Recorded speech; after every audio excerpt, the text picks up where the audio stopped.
Namaste, Pranam, Gita Dhyanam. Om Parthaya Pratibodhitam Bhagavata Narayanena Swayam Vyasena Gratitam Purana Munina Madhye Mahabharatam Advaitam Ritavarshinim Bhagavatim Ashtadashadhyayinim Ambatva Manusandadhami Bhagavad Gite Bhavadveshinim. O Bhagavad Gita, with which Lord Narayana himself gave enlightenment to Arjuna. The ancient sage Vyasa included it in the Mahabharata. O Goddess, showerer of the nectar-like knowledge of non-dualism contained in your 18 chapters. O my affectionate mother, the destroyer of rebirth, I meditate upon thee. Krishna Vandana. Vasudeva Sutam Devam Kansa Chanura Mardanam Devaki Paramanandam Krishnam Vande Jagadgurum. Son of Vasudeva, the slayer of Kansa and Chanur, extreme delight for Mother Devaki, O Lord Krishna, the supreme teacher of the universe, my salutations to you. Srimad Bhagavad Gita, the 8th Adhyaya of Akshar Brahma Yoga, the yoga of imperishable Brahman. And today Sri Krishna will be teaching us the last shloka of this Adhyaya, the 28th shloka of Akshar Brahma Yoga. And the 27th shloka that we read last time, Sri Krishna told Arjuna, Partha and to us that having known these two paths, the path of enlightenment and the path of ignorance, the path of knowledge and the path of darkness, the path of light and the path of darkness, having known these two paths, there is no delusion in the mind of yogis. Yogi na muhyati kaschan. Na ete sruti partha. Ete sruti.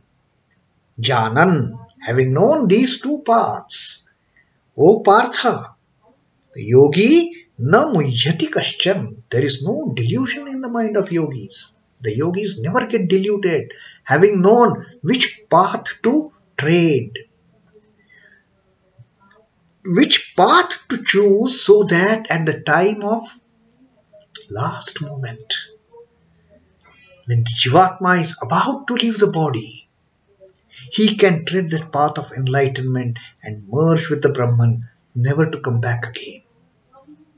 Tasmat sarveshu kaleshu yoga yukto bhavarjana. That was the 27th shloka, and Sri Krishna telling, therefore, O Arjuna, at every moment, just get steadfast in the yoga, get established in the yoga, be firm in the yoga at every moment of your life. And to make this teaching of Sri Krishna understand, Sri Ramakrishna had given that quote that, like a needle of the compass, let the mind of the devotee be always pointing towards the lotus feet of the Lord. We focused on the lotus feet of the Lord. And then, with that devotion, with that knowledge, when the last moment comes, the Jivatman will take the path of enlightenment, will take the path of light, will take the path of knowledge and merge itself in the Brahman, never to come back again. So now let us see what is this 28th shloka that Sri Krishna is finally going to tell us about in this Akshara Brahma Yoga.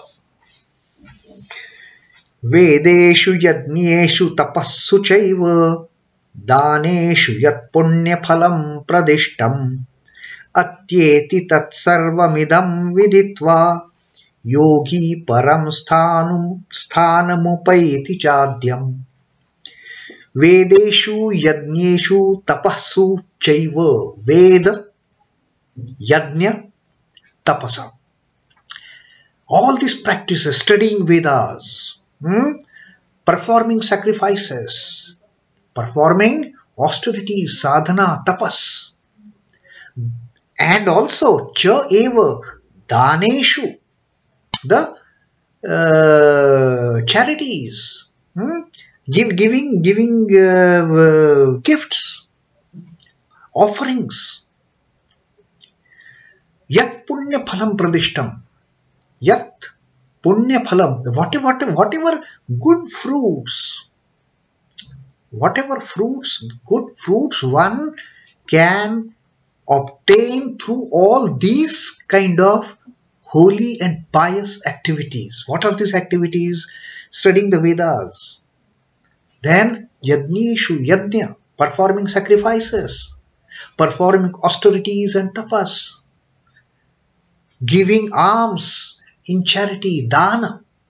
Whatever good accrues to one, atyeti tat sarvam idaṁ viditvā. Atyeti tat sarvam idaṁ viditvā. Atyeti is goes beyond whatever these four types of tasks that Sri Krishna has told. The studying the Vedas, then yajña, performing sacrifices, then doing austerities, sadhana, tapas, and giving dāna. Whatever good accrues to oneself, performing all these activities, atyeti idaṁ sarvam, viditvā yogi paraṁ. Viditvā is, it is having known. Having known what? Iti. Having known this, that Sri Krishna has told us in this Akshara Brahma Yoga till the 27th Shloka. Having known this, yogi paraṁ sthānam upaiti chādyam. The yogi reaches the supreme abode, sthānam paraṁ upaiti. Sthānam paraṁ upaiti is attains. So Sri Krishna says, having known this, having known whatever I have told you about attaining the yoga, about whatever I have told you about how to think about the Lord at the last moment and let the jivatman leave the body when the mind is thinking about the Lord at the last moment. And that entire process that Sri Krishna has beautifully explained to us. Maybe at times a bit difficult to comprehend, but he has given a wonderful explanation through all those symbolic explanations, all those examples that he has given, which path to attain. So Sri Krishna says, having known this, whatever good a yogi one can accrue to his account through all these activities, this knowledge will be far superior in taking the yogi to his parama sthānam, to the final abode. The yogi who knows this, the yogi who knows this path, the yogi who knows these two paths and chooses to walk on the path of enlightenment. Sri Krishna has given us these two paths for the yogis, the Shukla path and the Krishna path. The path of light and the path of darkness. The path of knowledge and the path of ignorance. The path of Uttarayan and the path of Dakshinayam.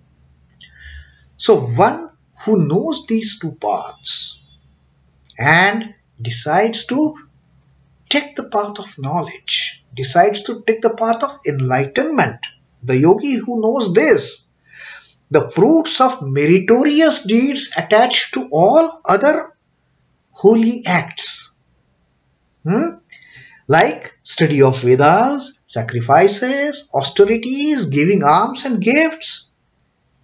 He transcends the fruits of all these good activities, all these holy activities, all these sort of unselfish activities. The yogi transcends the fruits of these activities when he knows that he has to tread on this path.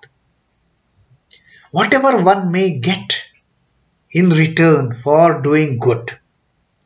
The knowledge of these two paths, Sri Krishna says, it transcends all the good that is going to accrue through the good, pious, holy deeds of a person. Whether it is study of the scriptures, whether it is performing austerities, or whether it is performing sacrifices or giving alms and gifts and dāna.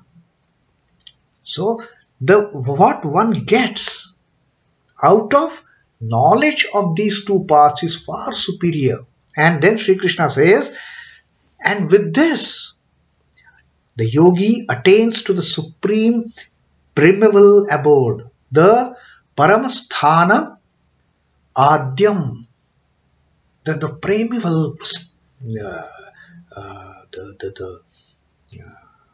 abode, the supreme abode, paramadhama that Sri Krishna has told earlier. Having known these paths, then one can attain to this paramadhama, and which Sri Krishna says, I am only that paramadhama, I am only that final abode, I am only that paramam sthānam. That is what Sri Krishna has finally told us in this 28th shloka, that one may do any sort of virtuous acts, meritorious acts, holy acts, pious acts, but what one gets out of this knowledge that I have told about the two paths, the yogi transcends all the fruits that one gets from any of these pious acts, any of these holy acts. The yogi who knows this, who knows about the path of light, path of enlightenment, and the path of darkness, transcends the fruits of meritorious deeds attached to study of Vedas, sacrifices, austerities, and the gifts, and attains to the supreme premival abode. As simple as that. Sri Krishna doesn't mince any words in getting this point to the heart of Partha, to the heart of Arjuna, to our heart also. That just to know what is right, what is wrong. Just enlighten your path and walk on that path, coming to me, who is the ultimate abode, who is the supreme abode, the paramadhama, the paramasthānam. So that was this Akshara Brahma Yoga that Sri Krishna started with answering queries raised by Arjuna in the first two shlokas, carrying forward the advice that Arjuna gave at the end of the 7th chapter of the Jnana Vijnana Yoga, 7th chapter. Arjuna had raised these two questions, asking about 7 things that Sri Krishna had talked about. That he had asked that what is this Brahman, what is this Adhyatma, what is Karma, and what is Adhibhuta, Adhidaiva, and then also finally Arjuna had asked him, what is it that you tell that at the last moment, at the Prayana Kale, how is it that one can put one's mind on the Lord and get emancipation, get liberation? And Sri Krishna, from the 3rd shloka of this Akshara Brahma Yoga, he had started addressing the queries raised, doubts raised by Arjuna one after the other, and then spent a long time explaining how one can think about the Lord at the last moment. He had explained this entire procedure of how the Jivatman leaves the body. And that's what Sri Krishna says. At the last moment, when one focuses all the thoughts, all the focus on me, on the Lord, on the eternal truth, and when the Jivatman leaves the body, with that last thought in mind, with that last name on the lips, that Om on the lips, the Jivatman leaves the body and merges in the Akshara Brahman.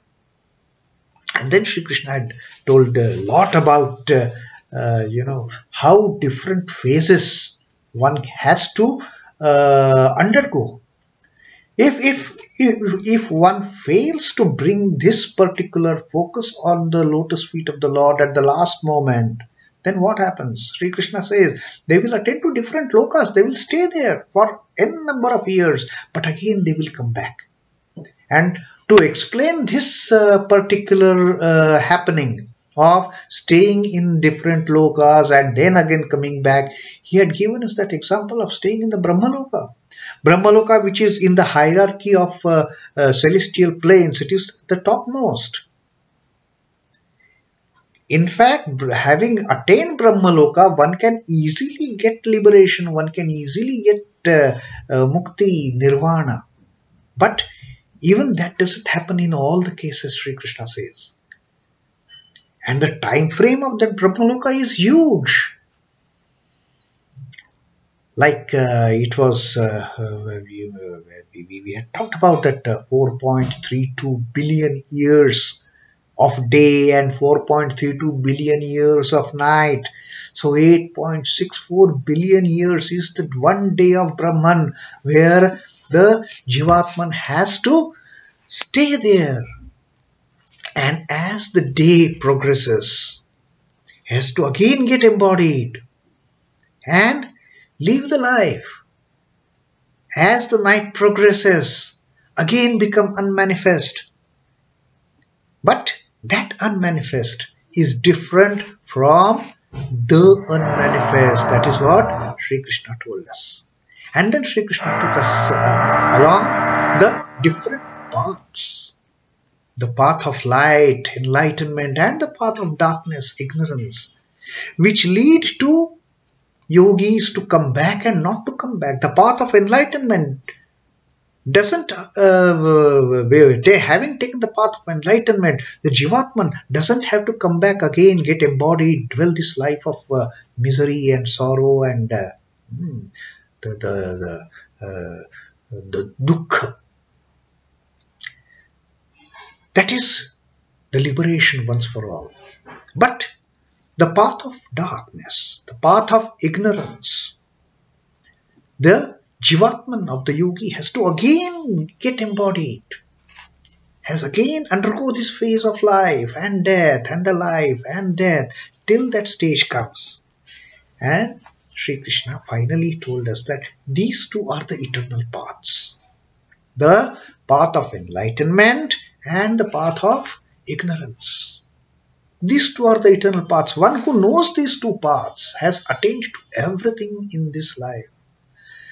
One who knows these two paths, he has transcended.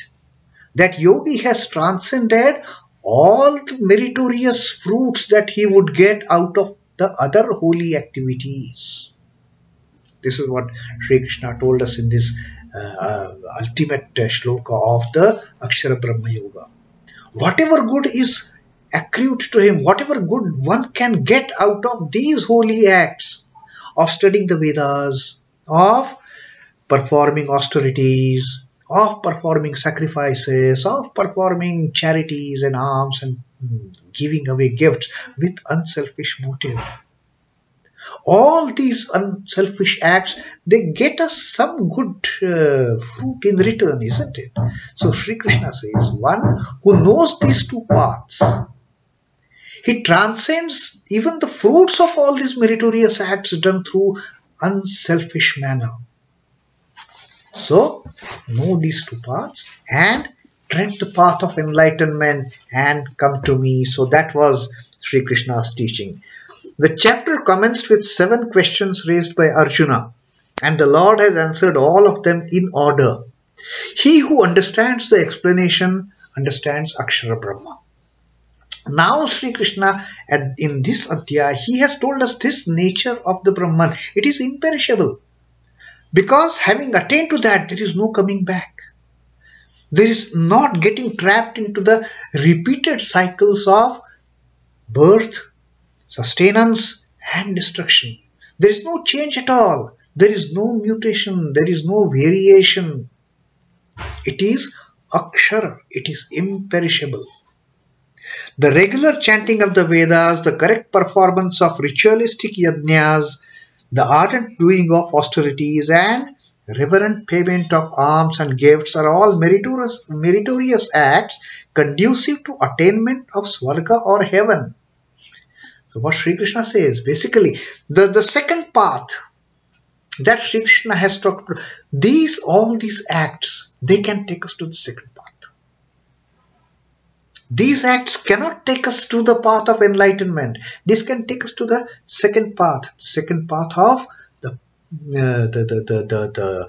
possibly the ignorance, and the path to come back again till the time we are out of that cycle. But even all these meritorious acts, they will not help us in getting the ultimate nirvana, Sri Krishna says. This high state of being in the Swarga, being in the heavens, being in the Brahma Loka, also comes within the wheel of birth and death. That is what Sri Krishna wants to emphasize on our minds. On the other hand, the intellectual grasp of Akshara Brahman and attuning oneself to the attainment of him steadily leads one towards the supreme goal. Having understood what is the ultimate objective, Akshara Brahman is my ultimate objective. How to attain that objective? When I am going to leave this body. Who is I? The Jivatman, the indweller of this body. When is going to leave this body? At that time, let my mind be focused on the lotus feet of the Lord. Let me have the name of my chosen deity on my lips. Let that name be there on my lips at the time when the Jivatman leaves this body. And then I will supersede whatever good fruits I would have got otherwise by performing yajña, by performing meritorious deeds, by studying Vedas, by offering gifts, by performing austerities, whatever I would have, I will supersede all those fruits and just merge myself with the Akshara Brahman, never to come back again. Because that is my paramasthana, that is my paramadham, that is my ultimate supreme abode.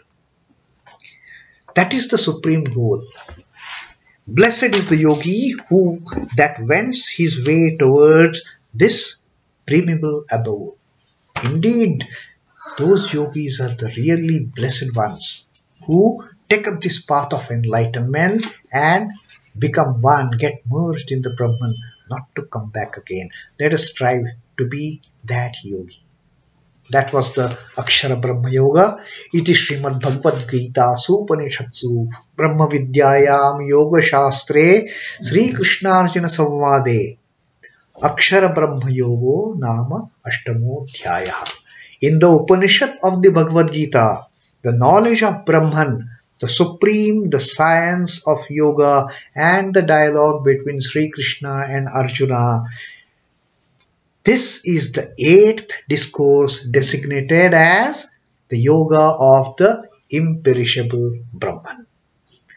Om Namo Bhagavate Vasudevaya. Sri Krishna Arpanamastu. Jai Sri Ramakrishna. Jai Thakur. Jai Ma. Jai Swami.